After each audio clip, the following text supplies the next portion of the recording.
आ, चलिए आज पुनः मैं आपका बहुत बहुत स्वागत करता हूँ। परम पूज्य आचार्य श्री का आगमन हुआ है और आज की सभा को हम यहाँ पर प्रारंभ कर रहे हैं। लगातार गुरुदेव हमें और अपने सफल जीवन के लिए मार्ग दिखाते हैं। जैसा यदि हमें कल्याण करना है, अपने जीव का कल्याण करना है, तो क्षण भर का उपदेश भी उसके लिए काफी होता है। ऐसा सदैव गुरुदेव ने हमारे लिए कहा है और इस कोरोना के महासंकट में भी गुरुदेव के आशीर्वाद निश्चित रूप से हमारे लिए बहुत ही कारगर सिद्ध हो रहे हैं। मैं पुनः एक बार आपको रविवार कार्यक्रम की जानकारी यहाँ पर दे दूं। रविवार को प्रातः 6:30 बजे से मुकुट सप्तमी निर्वाण लाडू महोत्सव का प्रारंभ होगा नमोकार तीर्थ पर। जो हमारे मन में एक शंका है कि निर्वाण लाडू का महोत्सव यदि औरंगाबाद के बारे में कहा जाए तो हम लोग सभी लोग सुरक्षित देखने लिए दौड़े दौड़े चले जाते हैं।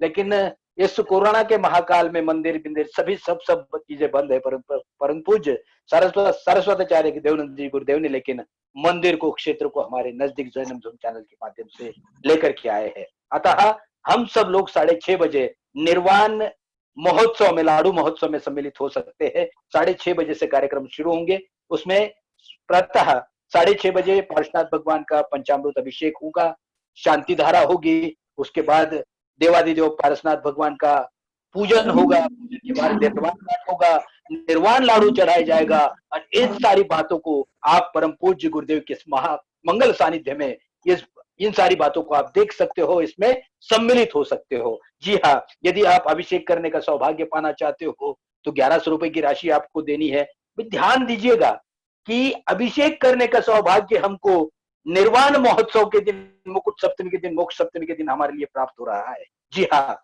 1100 रुपए में आप पंचामृत अभिषेक में अपना नाम दर्ज करा सकते हो। अभिषेक में नाम दर्ज कराना, इसका मतलब मैं सीधा सीधा कहूंगा कि एक पुण्य योग का समय हमारे लिए प्राप्त हो रहा है।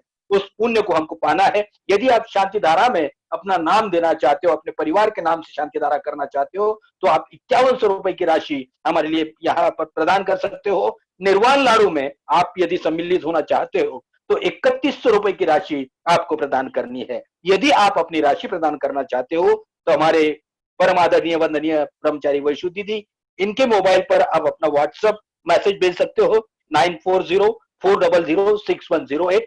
और हमारे प्रबंधक राकेश भैया, इनका जो नंबर है 9015967108, इस नंबर पर आप अपनी स्वीकृति प्रदान कर सकते हो। या फिर आज भी आप हमारे मैसेज बॉक्स में जाकर के अपनी स्वीकृति प्रदान कर सकते हो। अतः आइए, बहुत सुंदर क्षण है, बहुत सुंदर मौका है और इसका निश्चित रूप से हमें लाभ लेना है।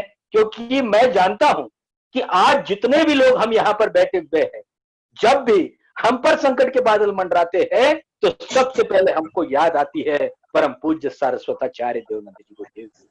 मात्र भाव दर्शन करते हैं, भाव से नमोस्तु करते हैं, भाव से वंदन करते हैं और संकट के बादल अपने आप छट जाते हैं। ऐसे संत के चरणों में हमें बैठने का मौका मिल रहा है। ऐसे संत के मार्गदर्शन में बनने वाले नमोकार तीर्थ पर निर्वाण लाडू महोत्सव में सम्मिलित होने का मौका हमारे लिए प्राप्त हो रहा है। उसके बाद 23 क्षेत्रों पर भी हम जाने वाले हैं, बहुत से कार्यक्रम होने वाले हैं। अतः आप सब लोग उसमें सम्मिलित होइएगा। चलिए, परम पूज्य सरस्वताचार्य देवनंद जी गुरुदेव के श्री चरणों में चलते हैं और निवेदन करते हैं, हे स्वामी हमें आशीर्वाद प्रदान करे, हे स्वामी हमें प्रेरणा दे। बोले परम पूज्य सरस्वताचार्य देवनंद जी गुरुदेव की जय। जय करा गुरुदेव का, जय जय गुरुदेव। हे स्वामी। ओम नमः पार्श्वनाथाय विश्वचिंतामणियुते ह्रीं धर्णेन्द्र बेरुच्या पद्मावती हुतायुते शांते तुष्टे महापुष्टे दीर्घे कीर्ति विद्यापिते ओम दिवार वेताल सर्वादि व्याधि विनाशनम ज्याजिताख्या विजयाख्या पराजितान्विता दिशापाले गृह्ये विद्या देवी रणविता ओम अस्याउषा नमस्त्रलोकनादिताम् चतुष्षष्टि सुरेन्द्रास्ते भासन्ते छत्रचामणि श्री चिंतामणि पार्श्वनाथाय प्रणतु तरुकल्प चूर दुष्ट विरातम पूरमे वांछितम नाथ। कावण नमोकारम हरिहंताणम तहे विसिद्धाणम आयरे वज्जायाणम लोयम्मेया सवसागुणम। जय मंगल भूदाणम विमलाणम नानदंसन्मयाणम त्रैलोक्य सेराणम नमो सया सवशेताणम। सर्वप्रथम इस युग के अंतिम शासन नायक भगवान महावीर स्वामी एवं उनकी आराध्य आचार्य आर्ष परंपरा के कट्टर समर्थक परम पूज्य गणाधिपति गणधराचार्य गुरुवर कुंतु सागर जी महाराज के श्री चरणों में मैं अपना नमोस्तु निवेदित करते हुए आप सब जीवों के, आप सब लोगों के मंगलमय उत्थान और कल्याण के लिए अपना दिव्य उपदेश प्रदान करता।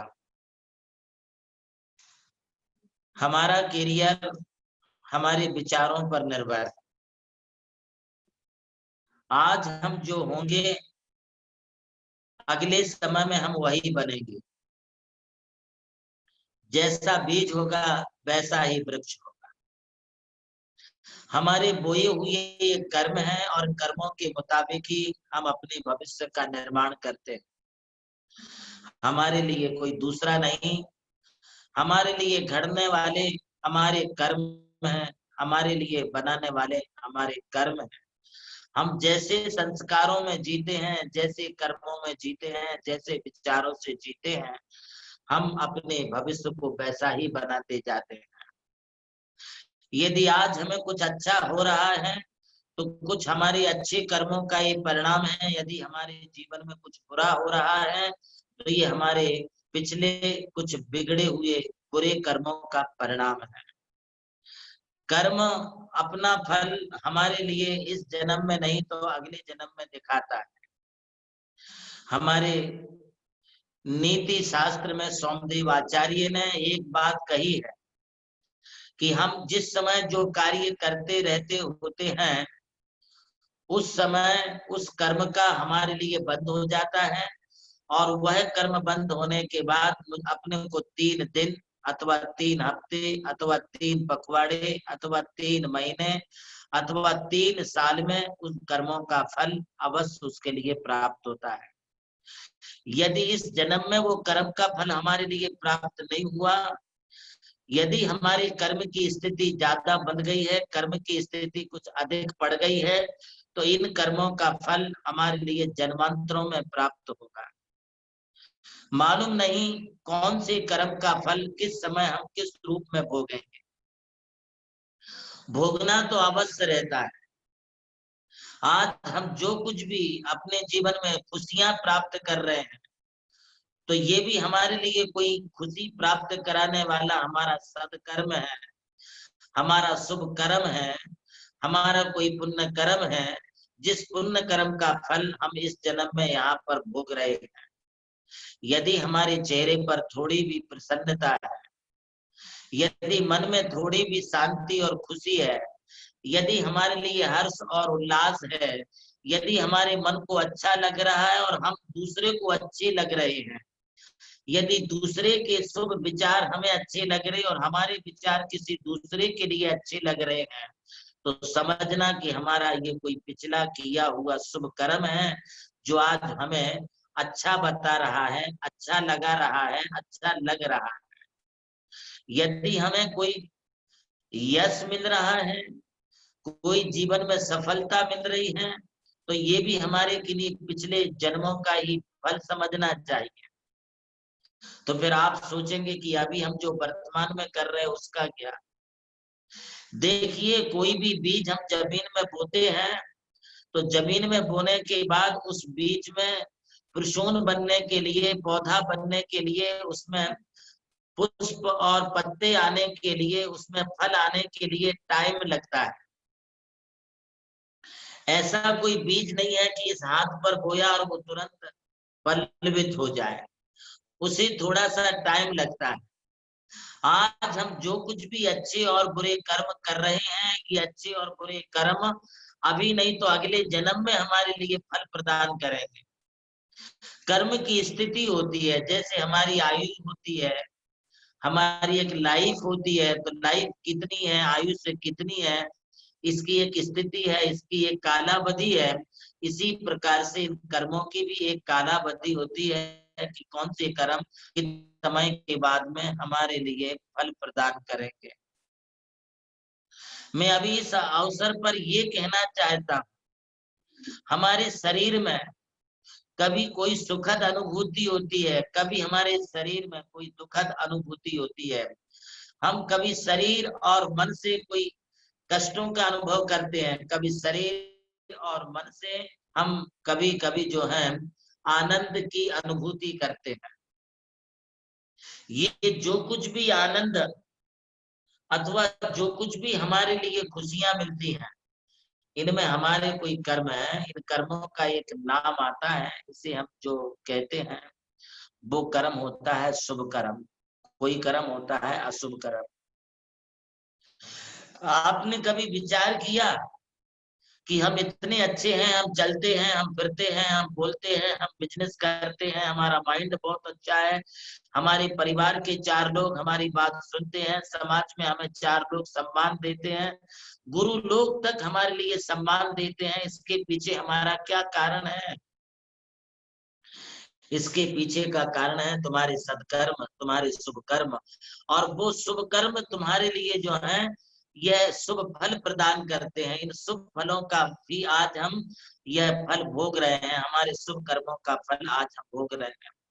कभी आपने ये फीलिंग किया, कभी ये अनुभव किया, कभी ये विचार किया कि ये आदमी लंगड़ा क्यों है, इसके पांव क्यों टूट गए, इसकी कमर क्यों दुख रही है, ये इसके लिए अपाहिज क्यों है, ये जो है अपंग क्यों है, इसके शरीर में चर्म रोग क्यों हुआ है, इसे एलर्जी क्यों हुई है, इसे बीमारी क्यों हुई है, ये कानों से सुनता क्यों नहीं है, ये मुख से बोलता क्यों नहीं है, आंखों से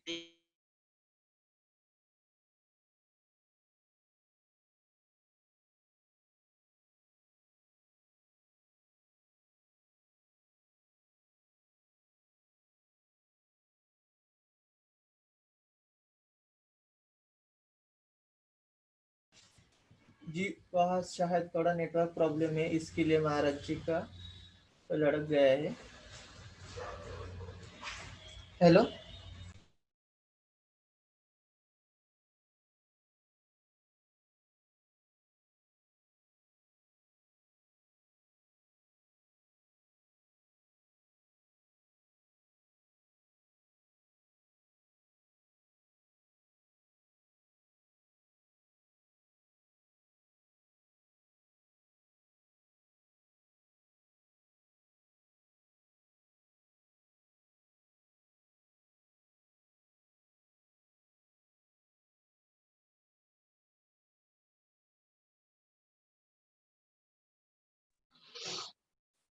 तो आपने कभी ये विचार किया है कि किसी की कमर दुखती है, किसी के पैर दुखते हैं, किसी का एक पैर नहीं है, किसी के 2 पैर नहीं है, किसी के हाथ नहीं है, तो किसी के अंग उपांग खराब है, तो किसी का चेहरा बहुत विकृत दिखता है, तो किसी की आंख नहीं है, किसी को नाक नहीं है, किसी को कान नहीं है।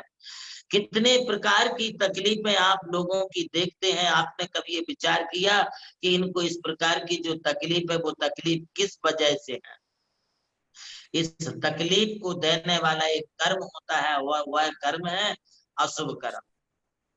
आज मैं इस बात को तुम्हें स्पष्ट बता देना चाहता हूं कि हमारे ये शुभ और अशुभ कर्म किस कारण से हमारे लिए बधे हैं, किस कारण से हमारे लिए दुख हुआ है। तो मैं आपको बता दूं, आचार्य उमा स्वामी जी कहते हैं, परात्म निंदा प्रशंसे सद सद गुणोच्युत भावने च नीचे पुत्र। अरे जो भी जीवन में तकलीफ होती है, हमें जो कुछ भी पर जन्म में नीच गोत्र आदि में जन्म लेना पड़ता है, अथवा किसी प्रकार से दुर्गति आदि में जाना पड़ता है, हम ऐसे कुलों में अथवा ऐसी जगह हम जाकर के पैदा हो जाते हैं जहां हमारे लिए कोई एक दाने के लिए, ग्रास के लिए, खाने के लिए भी नहीं पूछता है। वे वह कर्म है जो कर्म हमारे लिए इस प्रकार के कष्ट देते हैं। यदि हमने किसी की निंदा की होगी, किसी के लिए यदि बुरा कहा होगा, किसी के लिए यदि हमने गाली गलौज की होगी, किसी के लिए असभ्य वचन किए कहे होंगे, तो हमारे जीवन में हमारे लिए कभी कोई सुखद अनुभूति नहीं हो सकती है। यदि हमने मुख से किसी को बुरा बोला होगा, तो हमारा मुख कभी भी अच्छा नहीं हो सकता है। यदि हमने कभी कानों से किसी के लिए बुरा कहा होगा, तो हमारे कान आज काम नहीं करेंगे। यदि हमने अपनी आंखों से कभी बुरा देखा होगा, तो आंखें होते हुए भी हम अच्छा कभी नहीं देख सकते हैं। यदि हमने कभी अपने मन में बुरा सोचा होगा, किसी के प्रति कोई बुराई की बात सोची होगी, तो हमारे माइंड में कभी आज अच्छे विचार भी नहीं आ सकते हैं, और माइंड भी हमारा जो है विकृत रहेगा, विक्षिप्त रहेगा। हम जो है मानसिक तौर पर विक्षिप्त होंगे। यदि हमने किसी को मानसिक यातनाएं दी होंगी, मानसिक पीड़ाएं दी होंगी, मानसिक यदि हमने दुख पहुंचाया होगा, तो आज हमारे लिए मानसिक तौर पर जो कष्ट होंगे, उन मानसिक कष्टों को हम शब्दों से बता नहीं सकते हैं कि कौन कौन से कष्ट होंगे। हो सकता है कि वह व्यक्ति में जाए, हो सकता है कि उस व्यक्ति के लिए जो है तनाव बना रहे, मानसिक खिंचाव बना रहे। हो सकता है कि मानसिक तौर पर जिसने अपने जीवन में किसी दूसरों के लिए सताने की या तकलीफ देने की बात सोची होगी, तो इस जन्म में उसके लिए बार बार बीपी की तकलीफ होगी। वह कभी स्थिर नहीं रह सकता है। हम जैसा किसी दूसरे के लिए करते हैं, वही हमारे लिए अपने जीवन में अपने लिए होता है। आज की सच्चाई और यथार्थता तो यह है कि आज का प्राणी जितने अपने दुखों में दुखी नहीं है, उससे ज्यादा दुखी वह दूसरों के सुखों को देख देख करके हो रहा है। हमारा तो दुख सिर्फ यही दुख है कि उसको इतना सुख क्यों मिल गया। हमारे लिए भले कुछ नहीं मिला, किंतु उसको क्यों इतना मिल गया, उसकी क्यों दुकान इतनी चल रही, क्यों उसके लिए इतना हो रहा। हमारे मन में ये जो जलेसी के भाव हैं, पड़ोसी के प्रति जो उसके लिए नीचा गिराने के, नीचा दिखाने के, उसको नुकसान पहुंचाने के जो भाव हैं, यही भाव हमारे लिए अपने जीवन के अपयश और असफलता के कारण बनते हैं। यदि हम दूसरे के लिए ठोकर देंगे, दूसरे के लिए यदि हम नुकसान पहुंचाएंगे, तो आप विचार करें कि हमारे लिए कब अच्छा हो सकता है। हम किसी की अच्छाइयों को भी नहीं देख सकते। बुराई तो ठीक है, बुरा तो देखना ही नहीं चाहिए, किंतु यह असलियत है, यह हकीकत है कि यदि किसी की कोई अच्छाई दिख रही है, तो हम उसे देखना नहीं चाहते। हमारे जीवन की हकीकत ये है, यदि कोई किसी के बारे में अच्छाई कह रहा है, तो आप उसे कानों से सुनना नहीं चाहते। ये हमारे जीवन की सबसे बड़ी विडंबना है।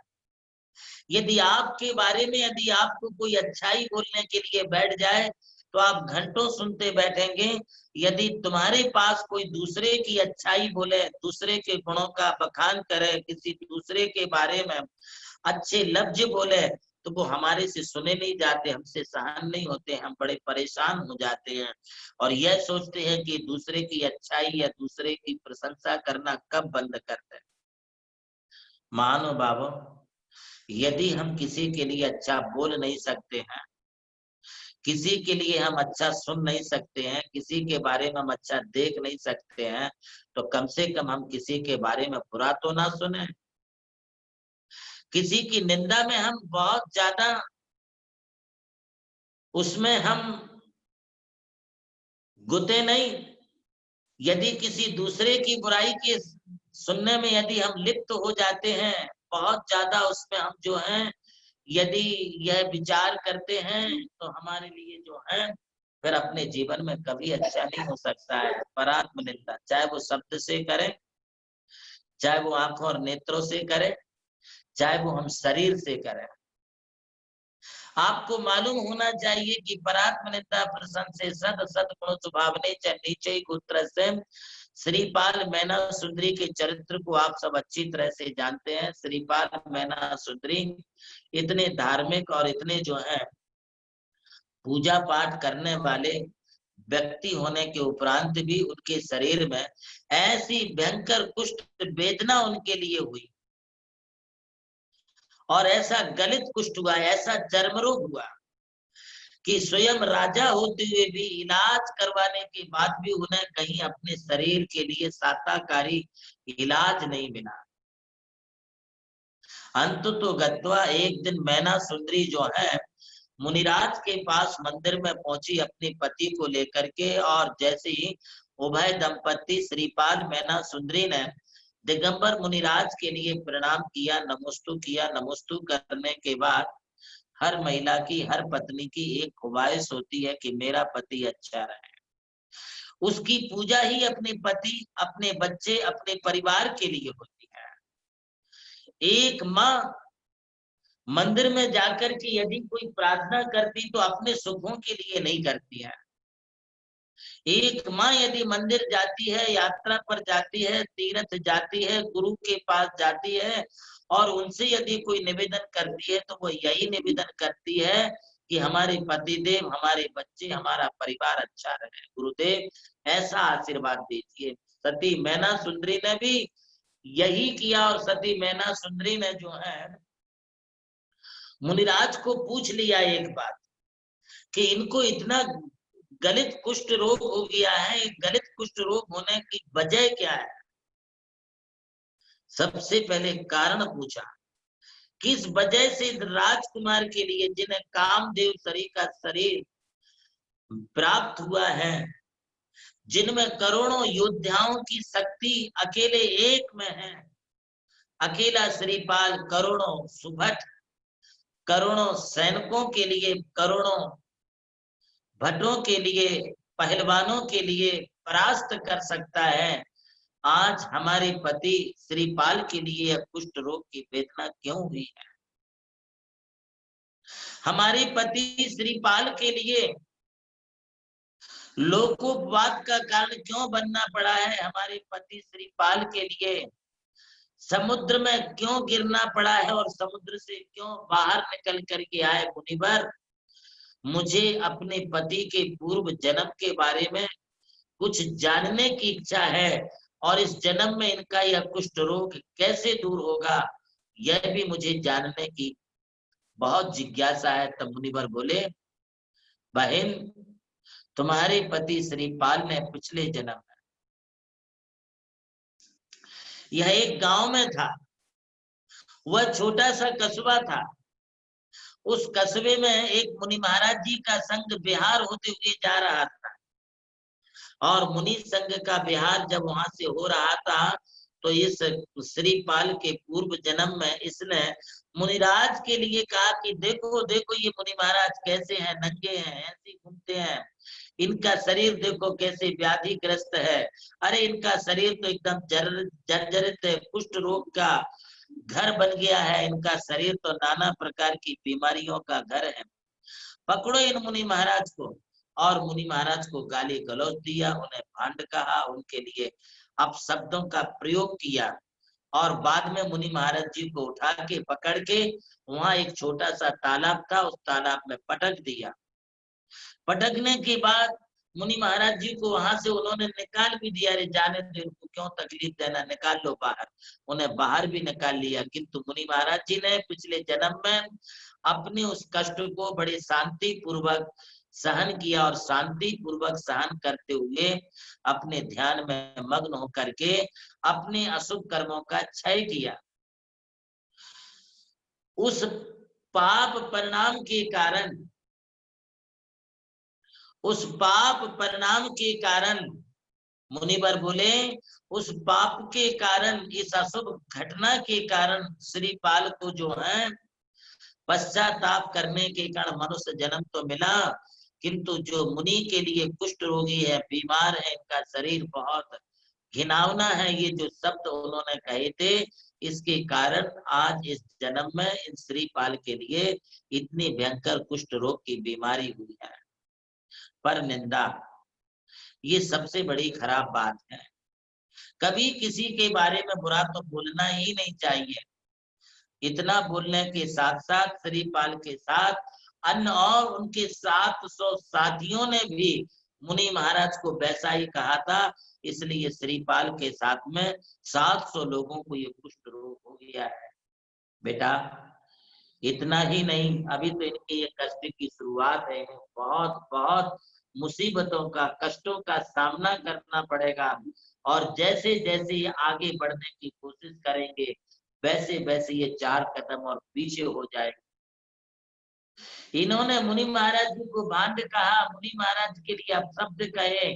उन अपशब्दों के प्रभाव के कारण श्रीपाल को जगह जगह जो है नाना प्रकार की यातनाएं सहन करनी पड़ेंगी, नाना प्रकार के अपशब्दों को सहन करना पड़ेगा, इन्हें राजकीय दंडों को भोगना पड़ेगा। और मुनि महाराज जी को उठा के जो इन्होंने पोखर में, तालाब में पटक दिया था और फिर निकाल लिया, उसके प्रभाव के कारण श्रीपाल के लिए विदेश यात्रा करते समय ये समुद्र में गिरेंगे, समुद्र में डूबेंगे, किंतु समुद्र में गिरने के बाद वहां से बचकर के बाहर भी सुरक्षित आ जाएंगे। क्यों? मुनि महाराज जी को पानी में डाला इसलिए समुद्र में गिरेंगे, उन्हें निकाल दिया इसलिए समुद्र से बच करके सुरक्षित पहुंच जाएंगे। तत्परांत उन्होंने उन्हीं मुनि महाराज जी से प्रायश्चित करके अपने अपराधों की क्षमा मांगी और उन अपराधों की क्षमा मांगने के कारण उनका बचाव होगा और इस जन्म में ये पुनः अपने कर्मों को क्षय करके मुक्ति को प्राप्त करेंगे। ये वस्तु स्थिति है और इस वस्तु स्थिति में हम जिसके साथ जैसा करते हैं हमारे लिए भी वैसा ही मिलता है, इसमें कोई शक और संदेह वाली बात नहीं है। यदि हम किसी के लिए कष्ट देंगे तो हमारे लिए भी कष्ट मिलेगा, यदि हम किसी के लिए बुरा बोलेंगे तो लोग हमारे लिए भी बुरा बोलेंगे, यदि हम किसी के बारे में बुरा सोचेंगे तो लोग हमारे बारे में भी बुरा सोचेंगे, यदि हम किसी के लिए अच्छा करेंगे तो लोग हमारे साथ भी अच्छा करेंगे। शुभ और अशुभ कर्म कुछ इसी तरह के होते हैं जो हमारे लिए कभी अच्छा, कभी बुरा, कभी हमारे लिए खुशियां, कभी हमारे लिए दुख बांटते ही रहते हैं ये जीवन भर। जब तक हमारी आयुष्य है तब तक हमारे लिए ये सब कुछ मिलता ही रहता है। इसलिए साधु संतों के बारे में तो ठीक है, अरे हमें तो एक छोटे क्षुद्र जीव के बारे में भी कभी बुरा नहीं सोचना चाहिए, उनके बारे में भी हमें अच्छी ही विचार करना चाहिए। जब हम किसी दूसरे के बारे में बुरा दिखाने के लिए हम उंगली करते हैं कि उसने ये बुरा है, वो बुरा है, ये खराब है, तब उस समय देखे कि 3 उंगली हमारी तरफ होती है। मतलब सामने वाला व्यक्ति यदि 25% खराब है तो हम 75% खराब, यदि उसमें 25% बुराइयां हैं तो हमारे में 75% बुराइयां हैं। यदि वो 25% जो है अपने जीवन में असफल है, बुद्धिहीन है, तो उससे ज्यादा हम हैं। अरे बुरा जो देखन में चला बुरा ना मिलिया कोई, जो दिल खोजा अपना अपने से बुरा ना कोई। आज यदि देखा जाए, विचार किया जाए तो वास्तव में हम संसार में ये बुरा है, वो बुरा है, ये खराब है, वो खराब है, हम दुनिया में बुराइयां बुराइयां ही देखते रहते हैं। किंतु बुराई दूसरे में नहीं, बुराई अपने में है, खराबियां अपने में। हमें अपनी खराबियों को, अपनी खामियों को, अपनी कमियों को निकालना चाहिए। जब हम अपनी गंदगी, अपना लोटा छान लेंगे तो हम दूसरे के बारे में कुछ सोच सकते, बोल सकते हैं। जब तक हम में स्वयं में कमियां हैं तब तक हम किसी दूसरे के लिए बुरा नहीं बोल सकते, बुरा बोलना भी नहीं चाहिए। मानो बाबू, एक बार एक लड़का आया, युवा आया, बोले गुरुदेव उस व्यक्ति ने मेरे साथ बुरा किया, उसने ऐसा किया, उसने वैसा किया।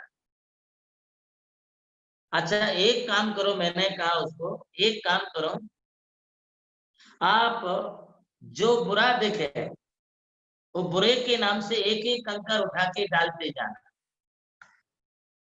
और जो अच्छा दिखे उसे आप एक दूसरे कलश में, दूसरे गड़ू में एक एक कंकर डालते जाना। अच्छाई वाले कंकर एक गड़ू में, कलश में, और बुराई वाला कंकर दूसरे कलश में डालते जाओ और शाम को मेरे को बताना। तो वो शाम को जब आया तो एक गड़ू पूरा भर चुका था कंकरों से, पत्थरों से, और एक गड़ू बिल्कुल खाली था। मैंने पूछा, भैया ये बता, ये जो भरा हुआ कंकरों से भरा हुआ कलश है, ये कौन सा वाला है? तो बोले, हमें जो बुरे बुरे लोग दिखलाई पड़े तो उनकी काउंटिंग हमने की, उस काउंटिंग के लिए पत्थर हम डालते गए, उस पत्थर के डालने से ये पूरा कलश भर गया। मैंने कहा, अच्छाई वाला कलश दिखाओ। तो अच्छाई वाले में एक भी कंकर नहीं था। तो मैंने कहा, क्या इस गांव में तुम्हारे लिए एक भी व्यक्ति अच्छा दिखलाई नहीं पड़ा? उसने कहा, नहीं दिखलाई पड़ा। इथा दृष्टि तथा सृष्टि, हम जैसी अपनी नजर रखते हैं हमारे लिए वैसा ही दिखलाई पड़ता है। महाभारत काल की बात है।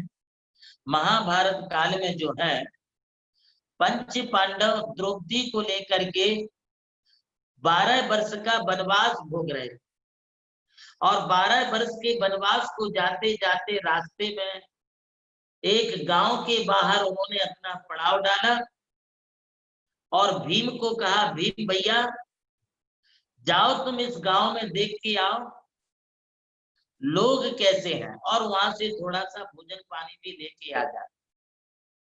तब भीम जो है गया, और जैसे ही गया तो भीम का नेचर आपको मालूम है, भीम की आवाज मालूम है, भीम का भारी भरकम शरीर भी मालूम है। गदा लेकर के जा रहा था, और जाते जाते रास्ते में जो है उसके लिए गांव के पहले ही एक व्यक्ति मिल गया, और गांव के बाहर ही व्यक्ति मिलने के बाद उस व्यक्ति को, अरे भाई कहाँ जा रहा है तो, ये गांव कैसा है? तब इसने बड़े जोश में बात की, उस व्यक्ति ने भी थोड़े जोश में बात कर दी, और जोश में बात करने के बाद भीम समझ गया कि इस गांव का जब ये आदमी ऐसा है तो पूरा गांव कैसा होगा, मैंने समझ लिया। क्योंकि एक चावल देखने से पकते हुए पूरे हंडी के चावल कैसे पके हैं कि नहीं पके ये मालूम पड़ता है। इस व्यक्ति के व्यवहार से ऐसा मालूम पड़ रहा है कि सारा गांव ही असभ्य है, दुर्जनों का गांव है, मूर्खों का गांव है। तब वो वापिस लौट के आया युधिष्ठिर के पास। युधिष्ठिर को कहा, भैया इस गांव में तो एक भी आदमी अच्छा नहीं है। बोले, क्यों, क्या हुआ? नहीं, बोले उस गांव का जो हमने एक आदमी मिला और उससे जैसी बातचीत की तो वो एकदम से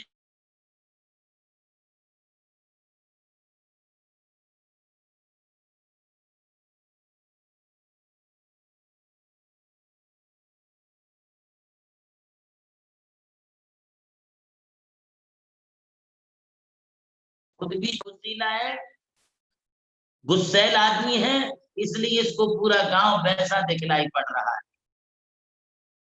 तब अपने सबसे छोटे भ्राता को भेजा, सहदेव को, और बोले, जाओ बेटा सहदेव, तुम देखो जरा इस गांव के लोग कैसे हैं। तो वो गया और बड़े विनय भाव से सबसे मिला जुला। जैसे ही गया वहां पर लोगों से जय जिनेन्द्र किया, तो लोगों ने उसका आतिथ्य किया, आइए बैठिए साहब, कहाँ से पधारे, आप तो बहुत राजकुमार दिखलाई पड़ रहे हैं, आदि बातें हुई, आतिथ्य सत्कार हुआ। पहले ही घर में इतना आतिथ्य सत्कार हुआ तो सहदेव सोचने लगा, पूरे गांव में कितना अच्छा सत्कार होगा, कितने अच्छे लोग हैं, चलो अपने भाई को जाकर के खबर देते हैं। लौट करके आए और वहां पर अपने भाइयों को खबर दी, युधिष्ठिर को खबर दी। बोले, भैया इस गांव के लोग तो जो है बड़े देव शरीर के लोग हैं, भले मानुष हैं, बहुत अच्छे लोग हैं, हमारे लिए इतना आदर सत्कार किया है, इतना आतिथ्य किया, हम शब्दों से व्यक्त नहीं कर सकते हैं। हाथों हाथ फूलों जैसा लेकर के हमारे लिए चल रहे थे। तब युधिष्ठिर समझ गया, लोग तो सभी अच्छे हैं, हमारे व्यवहार के ऊपर निर्भर है। यदि हम दूसरे को अच्छी नजर से देखते हैं, अच्छी वाणी से बोलते हैं, तो लोग हमारे लिए भी अच्छी नजर से देखेंगे अच्छी वाणी से हमारे लिए बोलेंगे। तब युधिष्ठिर ने ये बात समझ ली और भीम को कहा, भीम तुम ग्रामवासियों को नहीं अपने आप को देखो। जिस समय तुम लोग से मिले उस समय तुम्हारी भावना क्या थी? तब भीम ने कहा, भ्राता श्री उस समय मैं जरा थोड़े से गुस्से में। अरे तुम गुस्से में देखोगे तो तुम्हारे लिए सब कुछ लोग बुरे ही दिखलाई पड़ेंगे। तुम्हें जरा शांति से देखना चाहिए था, शांति से बात करना चाहिए था। शांति और सौहार्दता से हमें सबको ही अच्छा दिखलाई पड़ता है। बुरा जो देखन में चला बुरा ना मिले आपको, जो दिल खोजा अपना अपने से बुरा ना कोई। संसार में सबसे ज्यादा बुराइयां अपने आप में होती है। यदि तुम्हें निंदा करनी है तो किसी दूसरे की नहीं, हम अपनी आत्मा की निंदा करें, अपनी बुराइयों की निंदा करें, अपनी जो कमियां हैं, अपनी जो खामियां हैं उसे हम निकाल करके अलग करें। अच्छाइयां अपने आप बच जाएंगी और जो अच्छाइयां बचेगी वही हमारा स्वरूप होगा। पर निंदा, आत्म प्रशंसा, हम अपने मुख से अपना कभी बड़प्पन ना दिखाएं, अपना कभी जो है अपने मुख से अपनी प्रशंसा ना करें। हम अपने आप के बारे में हमेशा अपने आप को छोटा समझें, लघु समझें, अपने आप को हम बहुत हल्का समझें और हम दूसरे के बारे में हमेशा अच्छा बोलें। आप जब दूसरों के बारे में अच्छा बोलेंगे तो लोग तुम्हारे लिए स्वयं अच्छा बोलने लगेंगे। डायमंड होता है ना और एक कांच होता है, तो डायमंड कभी अपनी प्रशंसा खुद नहीं करता है और डायमंड जहां तहां कहीं मिलते नहीं, किंतु कंकर पत्थर कांच, आप थोड़ा सा रास्ता चलेंगे तो आपको पदे पदे कंकर पत्थर कांच के टुकड़े मिल जाएंगे, किंतु डायमंड हीरा ये जल्दी नहीं मिलता है। इसीलिए किसी कवि ने कहा है, बड़े बड़ाई ना करें बड़े ना बोले बोल, हीरा मुख से कब कहे लाख मारो। जो बड़े लोग होते वो कभी अपने बारे में स्वयं होकर के कभी नहीं बोलते हैं। हम कितने अच्छे हैं, कितने बड़े हैं, कितने गुणवान हैं, ये अपने बारे में दुनिया ने बोलना चाहिए, लोगों ने बोलना चाहिए। तब अपना बड़प्पन जाना जाता है कि अपन कितने बड़े हैं। महानुभावों, हम कभी भी दूसरे की बुराई से हमेशा बचें, उनकी अच्छाइयों को देखें, अच्छाइयों के बारे में जिक्र करें। मैं 1-2 मिनट में अपनी बात करके अपना व्याख्यान पूरा करूंगा। सुदामा और श्री कृष्ण की जोड़ी बहुत प्रसिद्ध जोड़ी है। यूं तो कभी जो है गरीब और अमीर में दोस्ती होती नहीं है, किंतु पौराणिक काल में जो श्री कृष्ण और सुदामा की जोड़ी हुई, जो मित्रता हुई, जो दोस्ती हुई, आज तक वैसा दोस्ताना, वैसी मित्रता आज तक हमने किसी में नहीं देखी है। अमीर की अमीर के साथ हो जाती, धनवान धनवान के साथ हो जाती, इंडस्ट्रियल लोग इंडस्ट्रियल लोगों के साथ दोस्ती रखते, रिलेशनशिप रखते हैं, व्यापारी व्यापारियों के साथ रखता है, विद्यार्थी विद्यार्थी के साथ रखता है, साधु साधुओं के साथ रखते हैं। किंतु एक बहुत अमीर चक्रवर्ती और दूसरा एकदम सुदामा, जिसकी झोपड़ी में सुबह खा ले तो शाम को खाने के लिए कुछ नहीं, ऐसे सुदामा और श्री कृष्ण की ऐसी जोड़ी, ऐसी मित्रता, ऐसा घनिष्ठ उनमें दोनों में प्यार और प्रेम, एक दूसरे के बिना नहीं रहते थे। एक दिन की बड़ी अजीब सी घटना है। वे अपने मथुरा में जो है भ्रमण कर रहे थे नगर में, और भ्रमण करते समय जिस रास्ते से होकर के वो गुजर रहे थे, उस रास्ते में एक अत्यंत जर्जरित अवस्था में मरा हुआ कुत्ता पड़ा था। उस मरे हुए कुत्ते की दुर्गंध जो है बहुत दूर तक आ रही थी, तो वो दुर्गंध सुदामा को भी आ गई। तो सुदामा को दुर्गंध आने से श्री कृष्ण को कहा, मित्र अपन ये रास्ता बदल देते हैं क्योंकि यहाँ मरा हुआ कुत्ता पड़ा है। श्री कृष्ण सुदामा की बात सुनते जा रहे थे और चलते जा रहे थे, और चलते चलते जैसे उस कुत्ते के पास पहुंचे, तब श्री कृष्ण ने कहा, अरे देख सुदामा, इस कुत्ते के दांत तो देख, इसके दांत कैसे दूध के माफिक सफेद चमक रहे हैं। सुदामा कहता है दुर्गंध आ रही है, और श्री कृष्ण कहते हैं इसके दांत दूध के सरीखे चमक रहे हैं। जो महापुरुष होता है उनकी दृष्टि, महान लोगों की दृष्टि किसी की बुराई पर नहीं, किसी सड़े गले पदार्थ पर नहीं, दुर्गंध पर नहीं, बुराइयों पर नहीं, बल्कि उनकी दृष्टि अच्छाइयों पर जाती है। इसलिए श्री कृष्ण को कुत्ते की सड़ांध, कुत्ते मरे हुए कुत्ते की दुर्गंध, उसका जर्जरित शरीर नहीं दिखा, उसे कुत्ते के सुंदर दूध के माफिक सफेद दांत दिखलाई पड़े, क्योंकि उनकी दृष्टि हमेशा दूसरों की अच्छाइयों पर रहती थी। महानुभावों, हमें अपनी नजर ऐसी बनाना चाहिए, यदि हम समाज के एक अभिन्न अंग हैं, समाज के हम एक अंग कहलाते हैं, परिवार के हों, समाज के हों, देश के हों, तो ये देश किसका है, ये समाज किसकी है, ये परिवार किसका है, ये मोहल्ला किसका है, तब हम यही कहते कि हमारा मोहल्ला है, हमारा परिवार है, हमारी समाज है, हमारा देश है। जब हमारा मोहल्ला, हमारा परिवार है, तो हम मोहल्ले में रहने वाले की बुराई क्यों करते?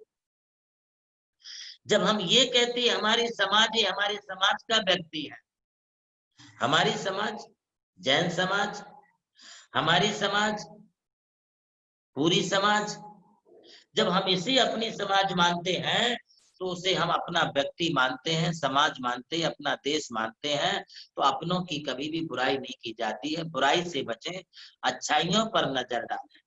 यदि हम अच्छा फल प्राप्त करना चाहते हैं तो पर निंदा को छोड़ दीजिए, पर निंदा को त्याग करें और अच्छाइयों को लेकर के चलें, अपना जीवन महान बनेगा। इसी के साथ आज का उद्बोधन। आइए पारस जी लोहाड़े, प्रवीण जी लोहाड़े। हाँ जी प्रवीण जी, अपना माइक अनम्यूट करो प्रवीण जी. अरे भैया तुला किती वेळ आला मी हँड रेज करतो पण तू लक्षच देत नाही अजिबात. हाँ. चलिए बोलिए परम पूज्य सरस्वताचार्य देवानंद जी गुरुदेव की जय.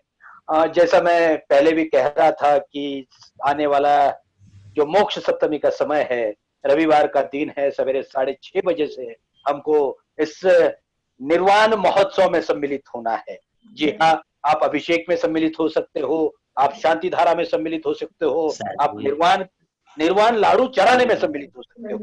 यदि आप अभिषेक करना चाहते हो तो आप 1100 रुपए की राशि दे सकते हो. यदि आप शांति धारा में अपने परिवार का नाम देखना चाहते हो, लाना चाहते हो, तो 5100 रुपए की राशि दे सकते हो. और यदि आप निर्वाण लाड़ू में भी अपना हिस्सा लेना चाहते हो तो 3100 रुपए की राशि आप दे सकते हो. क्या करना है आपको? आपको भी अपने घर में सम्मेद शिखर का मस्त एक दृश्य बनाना है और घर में भी निर्वाण लाड़ू को बनाना है. सारे संस्कार, सारी विधियां नमोकार तीर्थ से चलेगी. जैसा जैसा गुरुदेव आदेश देते हैं उस तरह से हम भी महातीर्थ, शाश्वत तीर्थ सम्मेद शिखर पे जाकर के मानो निर्वाण लाड़ू चढ़ा रहे हैं. ऐसी स्थिति को हमको बनाना है. दूसरी बात, परम पूज्य सरस्वताचार्य देवानंद जी गुरुदेव, यदि इनकी शुगर कितनी है ये यदि हमको पता चला, इतनी शुगर यदि हमारे पास है तो हम बेड न छोड़े, हम उठकर खड़े भी न हो. लेकिन ये संत 24 घंटे में मात्र एक बार आहारचर्या करते हैं और अगर जाजम पर बैठ गए तो 6-6 घंटे तक एक जगह बैठे रहते हैं. ये कैसा हो सकता है? परम पूज्य तपस्वी सम्राट प्रसन्न सागर जी गुरुदेव लगातार उपवास कर रहे हैं. ये कैसे हो सकता है? परम पूज्य तपस्वी सम्राट सिद्धांत सागर जी, मुझे ऐसा लगता है कि उन्होंने अपने पूर्ण जीवन में 27 सालों तक उपवास किए हैं. ये कैसे हो सकता है? ये जैन डाइट से हो सकता है. और उसी पर हमसे चर्चा करने के लिए कल प्रातः 9 बजे डॉक्टर सुशील जी जैन आने वाले हैं. और ये संत, इनका डाइट कैसा होता है और ये शुद्ध खान पान की वजह से इनके शरीर में कितनी ऊर्जा होती है, इसके बारे में डॉक्टर सुशील जी जैन हमसे बात करेंगे. उसके पश्चात एक व्यक्ति है आदरणीय प्रकाश चंद जी लोहाड़े. उनकी उम्र मुझे लगता है करीबन 85 से 90 के बीच होगी. और वे प्रतिमाधारी है, उसके बावजूद भी आज उनकी तबीयत बिल्कुल सही है। यदि हम जैन डाइट के माध्यम से हमारे घर में गृहस्थ जीवन में भी रहते हैं तो कैसा रह सकते हैं, इसके बारे में पारस जी लोहाड़े हमसे बात करेंगे 9:30 बजे। अतः इस कार्यक्रम में भी आपको आना है। थोड़ा समय मैंने आपका लिया, मैं क्षमा चाहता हूं। अब चलते हैं पारस जी लोहाड़े के पास चर्चा समाधान के लिए। चलिए पारस जी लोहाड़े, कृपया चर्चा समाधान का प्रारंभ करें। जय जिनेन्द्र। आइए चलते हैं चर्चा समाधान की ओर। जो भी महाराज जी से अपनी चर्चा का समाधान चाहता है, मोबाइल के राइट हैंड कॉर्नर में मोर नाम का बटन है, उस बटन में हैंड रेस करके बटन है, उसे क्लिक करें।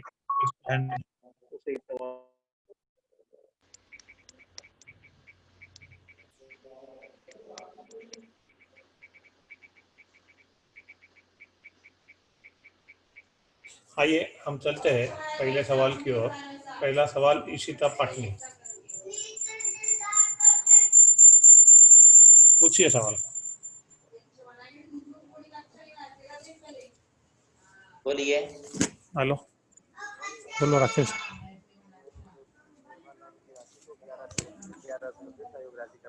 किसकी? अनम्यूट कीजिए। किसको? ठीक है। नहीं पारस भाई, इनकी आवाज नहीं आ रही है, दूसरे तरफ चलते हैं।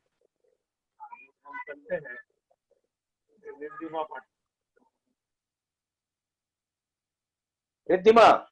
रिद्धिमा सवाल पूछो।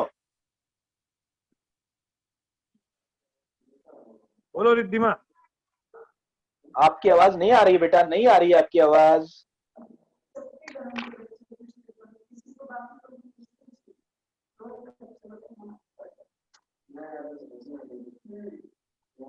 बोलिए। अगला सवाल दाऊ जी की आवाज नहीं आ रही। दाऊ जी बोलिए। दाऊ अनम्यूट करो। अनम्यूट। हाँ, नमस्ते महाराज जी। हाँ बोलिए। महाराज जी, हम ये पूछ रहे थे कि कृष्ण जी को तीर्थंकर प्रकृति का बंध तो है ही, तीर्थंकर तो बन नहीं है उनको जी। और ये मतलब नरक कैसे पहुंच गया, माने वो समाधान चाहने हमें। देखिए ऐसा है कि नारायण, पृथ्वीनारायण और नारद, रुद्र जो होते हैं, ये संसार का राजपाट और वैभव को त्याग नहीं कर पाते हैं, सांसारिक विषय भोगों का त्याग नहीं कर पाते हैं। तो इनका मरण गृह जीवन और उनका राजकीय जीवन है जो पूरा अनेक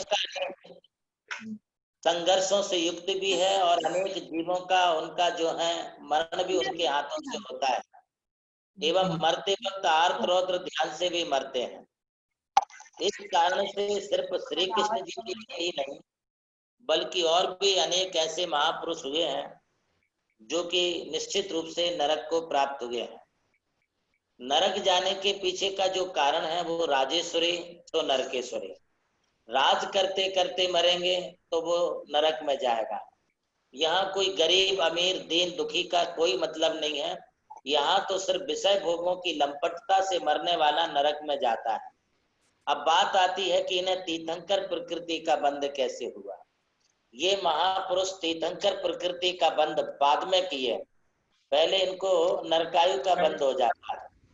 तीर्थंकर प्रकृति का बंध इनको तब तीर्थंकर प्रकृति का बंध तब हुआ जब इनके शहर में, मथुरा में, द्वारिका में, जब एक मुनि महाराज बहुत बीमार पड़ गए और ऐसे बीमार की अब लगा कि शायद महाराज बच नहीं पाएंगे, तब श्री कृष्ण ने वैद्य को बुलाया और वैद्य को बुला करके दवाई तैयार कराई और दवाई के इतने लड्डू तैयार कराए कि जितने द्वारिका वासी थे सबके घरों में एक एक लड्डू दे दिया। श्री कृष्ण बोले कि मुनिवर अनियत बिहारी होते, अनियत आहारी होते हैं, इनका कोई निश्चय नहीं है कि ये कौन से घर में जाके आहार लेंगे।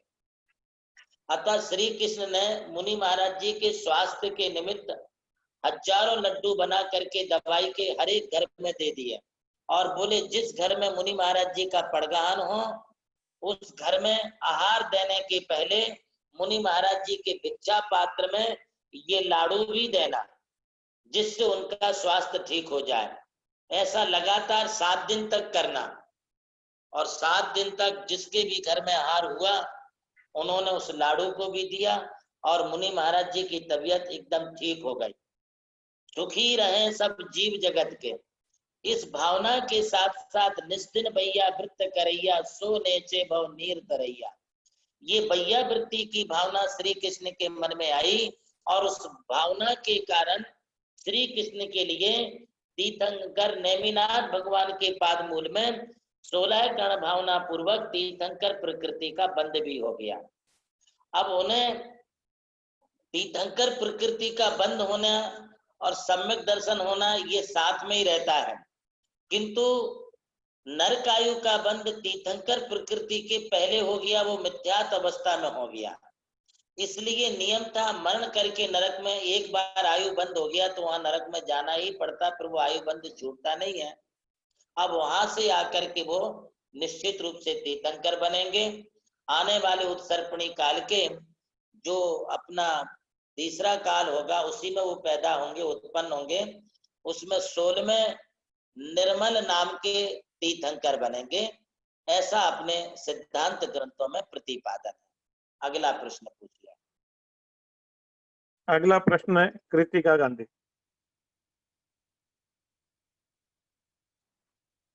कार्तिक गांधी। हाँ, कार्तिका गांधी, आपका फोन अनम्यूट कीजिए वहां से। बोलिए गांधी जी। हाँ, पंचम काल तक महावीर भगवान का शासन रहेगा, पर उसके बाद छठा और छठे काल और पांचवें काल में किसका आएगा फिर उसके बाद?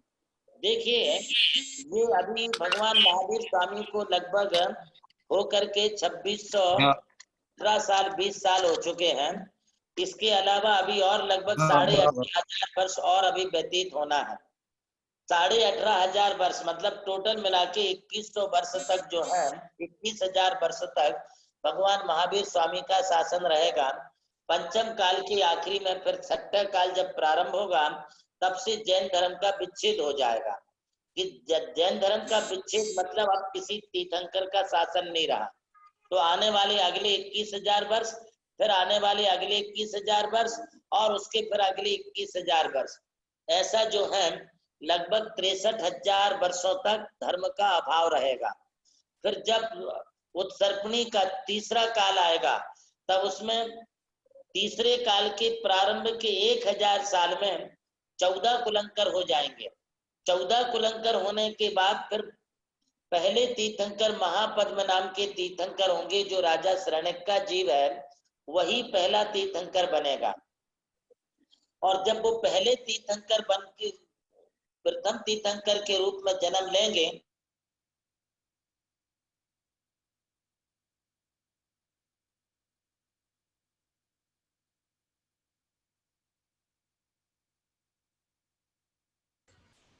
जी महाराज जी, आपकी आवाज नहीं आ रही है। पैदा होके दीक्षा लेके केवल ज्ञान को प्राप्त नहीं कर लेते हैं तब तक उनका शासन चलेगा।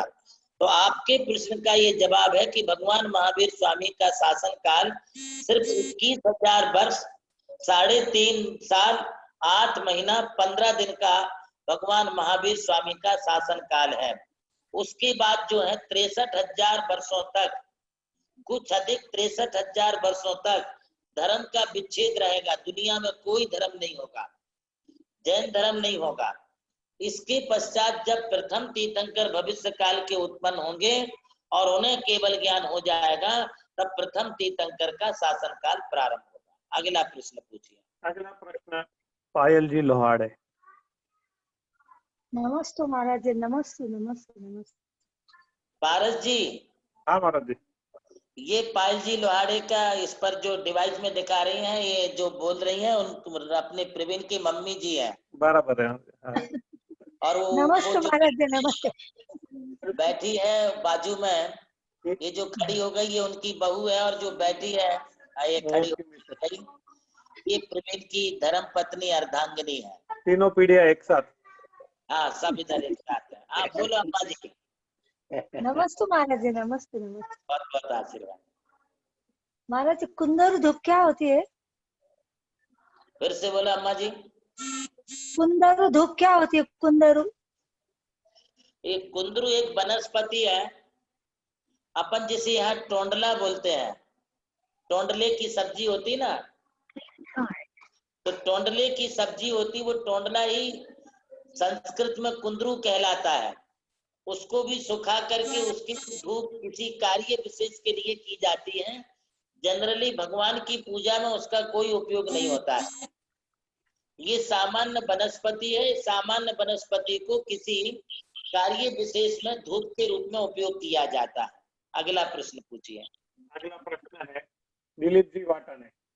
नमस्ते गुरुदेव. नमस्ते गुरुदेव. नमस्ते गुरुदेव. नमस्ते गुरुदेव. कहू ना तुम्ही विचारू ना. हेलो नमस्ते गुरुदेव. बोलिए। हाँ बोला। ये जो मस्तक में जो विचार चक्र चालू रहता, ये कैसे शांत होगा गुरुदेव? वो अब ऐसा है कि ये मस्तक का विचार नमोकार से समाप्त होगा। ये चक्र मिटाने के लिए तुम हमेशा नमोकार का विचार करो, नमोकार की जाप दो, साधु संतों के बारे में सोचो, अपने तीर्थ हैं, मंदिर हैं, भगवान जी हैं, इनके बारे में सोचो, तो तुम्हारे सर माथे के सारे चक्कर समाप्त होंगे। अगला प्रश्न पूछिए। अगला प्रश्न है संतोष जी पेंडारे। नमस्ते गुरुदेव. नमस्ते गुरुदेव. आशीर्वाद दो गुरुदेव. ये जो मराठी का जो स्तोत्र है अपना पार्श्वनाथ स्वामी का, उसमें वो लाइन आती है कि पार्श्व फणे राम गिरो गिरो, तो इसका क्या अर्थ है राम गिरो गिरो? प्रश्न हमको सुनाई नहीं पड़ पाया। ये जो पार्श्वनाथ स्वामी का जो मराठी स्तोत्र है, लक्ष्मी तुल्य महासती सती. हेलो. हाँ बोलिए। इसमें जो दूसरा इसकी जो लाइन है, पार्श्व फणे राम गिरो गिरो. हाँ ऐसा है। आपने प्रश्न बहुत अच्छा पूछा है। पेंडारी जी आपके यहाँ 2 मोबाइल चालू है, एक मोबाइल बंद करे। नहीं, एक ही चालू है। बेटा आवाज कम करो। हाँ देखिए संतोष जी, हाँ ये जो उसमें आता है, लक्ष्मी महिस्तुल्य सती सती सती प्रबद्ध कालो वृतो रते रतो जरा रुजा जन्म हता हता हता पार्श्वम फणे राम गिरो गिरो गिरो। ये बहुत प्राचीन स्तोत्र है। ये पद्म प्रभु देव के द्वारा लिखा गया है। पद्म प्रभु नाम के कोई आचार्य हैं, उन्होंने इस स्तोत्र को लिखा है। और उस स्तोत्र में एक्चुअली ये लक्ष्मी स्तोत्र है। इस स्तोत्र के पढ़ने से अपने जीवन में कभी लक्ष्मी की कभी कमी नहीं पड़ेगी। धन संपत्ति कुबेर के भंडार के समान सदैव अपने घर में भरी रहेगी। इसलिए इसे लक्ष्मी स्तोत्र भी कहते हैं। एक्चुअली ये पार्श्वनाथ लक्ष्मी स्तोत्र है। तो ये पार्श्वनाथ कोई रामगिरी नाम का कोई पर्वत होगा। अब ये रामगिरी पर्वत कहाँ है ये हमें अभी तो मालूम नहीं पड़ा है। मैंने भारत के अनेक तीर्थ स्थानों पर भ्रमण किया है, अनेक तीर्थ स्थानों पर मैं गया हूँ। अभी आपके नागपुर के पास रामटेक भी है, किंतु हम उसे भी नहीं कह सकते हैं। अही क्षेत्र है, तो वो अही क्षेत्र पार्श्वनाथ का तो है, किंतु उसमें राम ये शब्द कहीं नहीं आता कि ये रामगिरी है। आज हम जहां नमोकार तीर्थ बना रहे हैं, इसे राम टेकड़ी कहते हैं, किंतु यहाँ पहले जमाने में हमें कोई तीर्थ स्थान यहाँ पर दिखा नहीं। अब ये रामगिरी पूरे भारत में कहाँ है, ये बहुत खोजने की अन्वेषणीय और विचारणीय बात है। तो रामगिरीवासी जो भगवान पार्श्वनाथ का मंदिर होगा, वो रामगिरीवासी भगवान पार्श्वनाथ हमारे लिए जो है लक्ष्मी के तुल्य महान फल को प्रदान करने वाले हैं, ऐसा इसका अर्थ है। सिर्फ रामगिरी कहाँ है ये अपने को खोजना पड़ेगा। अगला प्रश्न पूछिए। मुझे लगता है पेंडारी जी हमेशा इस लक्ष्मी स्तोत्र का पाठ करते हैं, इसलिए लक्ष्मी उनके प्रसन्न रहती है। आज सवाल जवाब का सकती है, लेकिन समय काफी हो चुका है। हम सवाल जवाब का दौर यही समाप्त करते हैं और चलते हैं आरती की ओर। हाँ, क्या बात है, आज जी, पारस भाई की भी आवाज जरा कम हो गई है। हेलो, गुरुदेव पारस शायद जी। आवाज बढ़ा रहे हैं उनकी।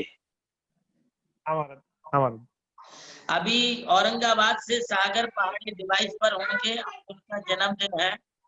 रवि पहाड़े का डिवाइस लीजिए। सागर पहाड़े या नीलेश पहाड़े, जहां भी सागर भाई हो, अभी तो सब दिख रहे थे। आज उनका जन्मदिन है। मैं भाई सागर पहाड़े के जन्मदिन के लिए बहुत बहुत बहुत बहुत शुभकामनाओं शुभाशीष प्रदान करता हूँ, और वे भी इसी तरह अपने पहाड़ी परिवार का नाम रोशन करें। व्यापार, उद्योग आदि में सफलता के साथ सामाजिक धार्मिक कार्यों में सागर पहाड़ी की अभिरुचि लें। इसी मंगल भावना के साथ में उन्हें आशीर्वाद देता हूँ। सागर से है सुरभि जैन, सागर से। सुरभि जैन सागर से। सागर भाई, आपको गुरु भक्त परिवार की ओर से भी बहुत बहुत बहुत शुभकामनाएं। यहाँ पर बैठे हैं राजा जी जैन, ये राजा जी जैन दिख रहे हैं। मैं इनको भी जन्मदिन की बहुत बहुत बहुत बहुत शुभकामनाएं, शुभाशीर्वाद प्रदान करता हूँ। ये हमारी चंद्रप्रभा दीदी के चिरंजीव है राजा जी, उनके लिए हमारा बहुत बहुत आशीर्वाद।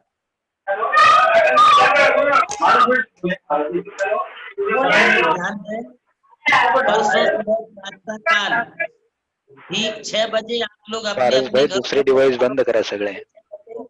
जूम चैनल पर प्रोग्राम प्रारंभ हो जाएंगे, और इस प्रोग्राम में सभी लोगों ने अपने अपने घरों में सम्मेद शिखर की प्रतिकृति को छोटे बड़े रूप में जैसा आप बना सकते बना के, लाडू को भी आपने थाली में डेकोरेटेड करना है, लाडू की भी सजावट करनी है।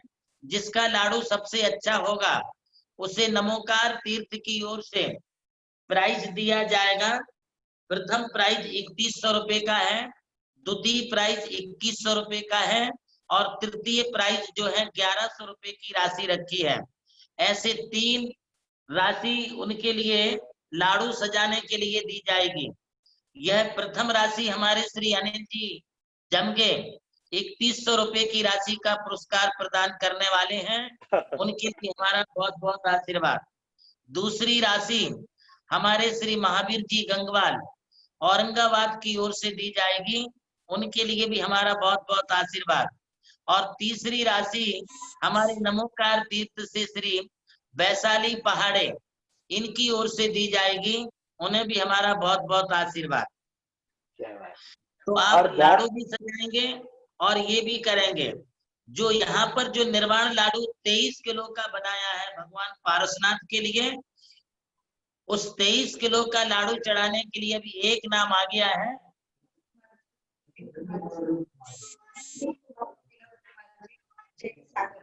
श्री विपिन कुमार जी, विनोद कुमार जी मुनीम साहब, सागर परिवार की ओर से प्रथम लाडू चढ़ाने का उनके लिए सौभाग्य प्राप्त हुआ है। 23 किलो के ये लाडू चढ़ाए जाएंगे। दूसरा तीसरा नाम जिनको देना है दे सकता है। दूसरे जो छोटे लाडू हैं वो 5-5 किलो के हैं, उसके लिए राशि रखी है 1100 रुपए की। और जो छोटे छोटे लाडू बनाए हैं वो 200 ग्राम का एक है, उसके लिए राशि रखी है सिर्फ 500 रुपए की। जिसको जो भी लाडू चढ़ाना है वे उस रूप में अपना नाम दे करके सम्मेद शिखर जी के प्रतीकात्मक पहली बार 31 फुट की मूर्ति, चमत्कारी मूर्ति, 5 साल से लगातार नाग पंचमी अथवा मुकुट सप्तमी के दिन भगवान पारसनाथ के पास एक सर्प आता है, नाग देवता आता है। वो भगवान की सुबह से लेके शाम को 6 बजे तक कभी भी दर्शन करके जा सकता है। हमने भी देखा और हमारे पूरे स्टाफ ने भी देखा है। उसकी फोटो भी आप लोगों के लिए मैं सेंड करूंगा, आपको बताएंगे कि किस प्रकार से आता है। तो ये आप प्रत्यक्ष में देखेंगे, और यदि हो सका तो जैसे ही सर्प आएगा हम आप लोगों के लिए उसको फोटो निकाल करके या वीडियो से आपके लिए भेज दिया जाएगा। तो ऐसी अतिशयकारी चमत्कारी 31 फुट उत्तुंग मूर्ति का जो यहाँ पर पंच कल्याणक हुआ है उसका लाडू अपने लिए चढ़ाना है, पंचामृत अभिषेक करना है एवं शांति धारा करनी है। यदि आप ये तीनों भी अपने हाथों से आप करना चाहते हैं तो सिर्फ 6100 रुपये की राशि में आपके द्वारा शांति धारा, निर्वाण लाडू एवं पंचामृत अभिषेक, ये तीनों चीजें भी आपके परिवार की ओर से हो सकती हैं। जिन्हें भी अपने नाम देना है वो अपने नाम दे सकते हैं और घर बैठे पूरे 108 जगह के भगवान पार्श्वनाथ का लाडू चढ़ाने का सौभाग्य आप प्राप्त कर सकते हैं। चले आरती के लिए। हाँ, मैं पुनः आपसे निवेदन करूं कि यदि आप अपना नाम देना चाहते हो तो हमारी परम वंदनीय श्रद्धेय वैशु दीदी के मोबाइल नंबर पर 9404006108 पे आप खबर दे सकते हो। नहीं तो आप हमारे प्रबंधक राकेश भैया के मोबाइल नंबर 9015967108 पर अपना नाम दर्ज करा सकते हो। बहुत बहुत धन्यवाद। आइए आज के आरती के लिए चलते हैं। आज मुझे लगता है कि नागपुर से एक आवाज आ सकती है। सुमित जी शायद डिवाइस पर है। सुमित खेड़कर के पास चलते पारस भाई जी। सुमित जी नहीं है अभी, नहीं है, दिखे थे बीच में सुमित जी। चलिए चलिए चलते हैं वंदनीय वैशु दीदी के पास और निवेदन करते हैं वैशु दीदी आपकी सुंदर आवाज भक्ति के साथ हम सब लोग परम पूज्य गुरुदेव के श्री चरणों में मंगल आरती के लिए बोलिए। परम पूज्य सरस्वताचार्य देवनंद जी गुरुदेव की जय। वैशु दीदी। पारस भैया ध्यान दें। हाँ जी हाँ जी। वो राजा जी सुरभि जी जैन सागर इनकी तरफ से आज की आरती है। ठीक है जी, ठीक। राजा जी जैन सागर आज की आरती का सौभाग्य प्राप्त कर रहे हैं। उनका डिवाइस किस नाम से है? राकेश जैन। हो गए। ओके। अरे सुरभि के पास है, क्या बात है। जी जी जी। जो परम पूज्य आरती मंगल गाए करके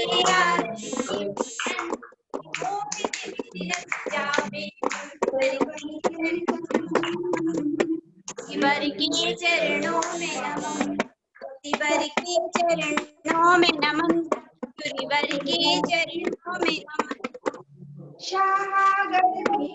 जन्म लिया है धन्य है शीला माता, प्रेम चंद्र जी पिता नगर में सब जन मंगल गाए। नगर में सब जन मंगल गाए, फूले नहीं समाए करके आरती देव गुरुवर के चरणों में नमन, ऋषिवर के चरणों में नमन, यतिवर के चरणों में नमन, सूर्यवर के चरणों में नमन। सूरज सा है तेज आपका नाम मुलायम भाया, बीता बचपन आई जवानी घर से मन अकुलाया। ये सब कुछ तो नासिवान है हो, ये सब कुछ तो नासिवान है, भाव विराग जगाए करके आरती देव नंद जी की मोहित मेरे नस जाए। गुरुवर के चरणों में नमन, ऋषिवर के चरणों में नमन, यतिवर के चरणों में नमन, सूर्यवर के चरणों में नमन। अगर गुरुवर ने ये दीक्षा दे उद्धारा, देख के तुमकी कोमलता को देव नंद के पुकारा। चारित रथ पर चढ़ गए गुरुवर हो, चारित रथ पर चढ़ गए गुरुवर, मुक्ति बाट निहारे करके आरती देव नंद जी की मोहित मेरे नस जावे। गुरुवर के चरणों में नमन, ऋषिवर के चरणों में नमन, यतिवर के चरणों में नमन, सुरवर के चरणों में नमन। ये जीवन धन्य तन मन मिलकर जो गुण गावे, स्वर्ग संविदा सब सुख पाकर मनुष्य जन्म फल पावे। दिव्य ज्ञान तुम सा हम पाकर हो, दिव्य ज्ञान तुम सा हम पाकर लोक शिखर पा जाएं। करके आरती देव नंद जी की मोहित मेरी नस जाबे। गुरुवर के चरणों में नमन, ऋषिवर के चरणों में नमन, यतिवर के चरणों में नमन, सूर्यवर के चरणों में नमन। नमोस्तु महाराज जी।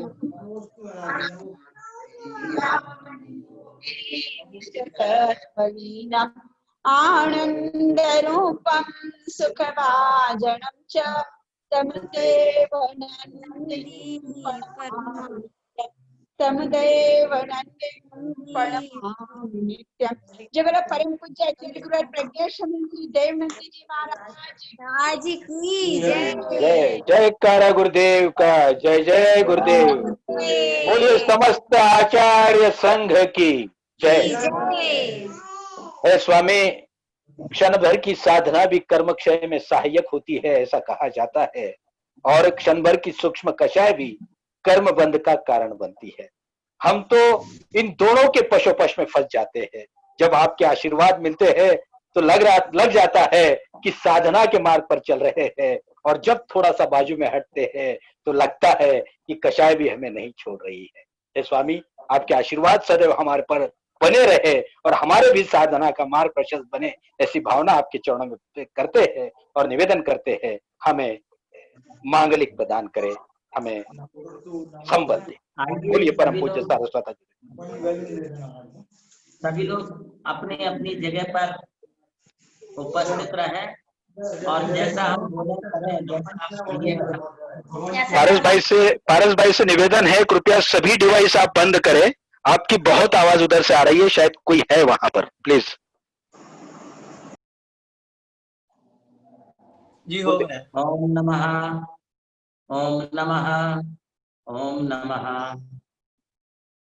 श्रीजनम भक्ति तो नत्वा त्रिलोकानाधिकारकम् जैन रक्षामहं भक्षे देहिनां देह रक्षकम् देहिनां कोरोना रक्षकम्। ओम ह्रीं श्री आदिश्वरः पातु शिरसि सर्वदा मम। ओम ह्रीं श्री अजितो देवो भालं रक्षतु सर्वदा। नेत्रयो रक्षको भूयात् ओम आं क्रों संभोजिनो रक्षेद घ्राणेन्द्रियो। ओम ह्रीं श्रीं क्लीं मनुमविनन्दना। सुजिवे सुजिवे सुमुखे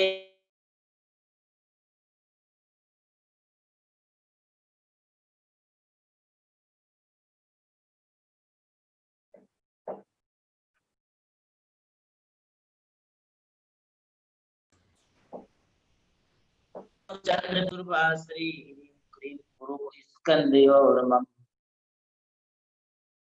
सुविदे शीतलो नाथो रक्षको कर पंकजौ। ओम छां छीं छूमितौ कामं चिदानंदमया श्रेयांसो वासु पूज्यश्च हृदये सदयं सदा। भूयाद रक्षा करो वारं वारं त्रिगुणवान्विता। पेट पर हाथ लगाएंगे। माया विमलो अनंत नाथश्च माया बीज समन्वितौ। उदरे सुंदरे सस्मत् रक्षाया कारकौ। नाभि पर हाथ लगाएंगे। श्री धर्म शांति नाथौ च नाभि पंकुरुहे सदा। ओम ह्रीं श्रीं क्लीं हम संयुक्तौ पुनः पाता पुनः पुनः। अपनी कमर पर हाथ लगाएंगे। श्री कुंतु हरै नाथौ तो सुगरे सुकटे तटे भवेता मम को भूरि। ओम ह्रीं क्लीं सहितो जिनम्। अपने ज्वाइंट पेन अर्थात जो अपने संधि स्थान है वहां पर हाथ लगाएंगे। मैं पाताम चारु जंगायाम श्रीमल्ले मुनि शुभ्रतौ ओम राम ह्रीम ततो राम श्रीमुक्तौ कृपा करो। अपने जांग पर हाथ लगाएंगे। यत्न तो जानो रक्षको तरने मीनाथ को राज राज मध्य मुक्तो वृणवाक्षर पूर्व कहा। घुटने पर हाथ लगाएंगे। श्री पार्श्वेश महावीरो पाता मामूस मानदौ पांव पर हाथ लगाएंगे। ओम ह्रीम श्रीम तथा भो क्लीम राम राम श्राय रक्षा करे स्थाने मस्तके यस्तु रक्षा करे स्थाने भवन्तु जिन नायका कर्म क्षय करा ध्याता भीता नाम कौरौन वार कहा। जैन रक्षाम दखतमस्ते यस्तु धारिये रवि बद्धि पिते लोके श्रीमान प्रियो भवे तस्सो गुरु वेताला साकिनी भूत राक्षसा तस्सो गुरु वेताला कोरोना महावायरसा एते दोषा प्रणन्तन्ते रक्षिकाश्च भवन्ति। जैन रक्षाम विमाम भक्त्या प्रातरुत्ता या पठेत् इच्छितान् लभते कामान् संपदाश्च पदे पदे।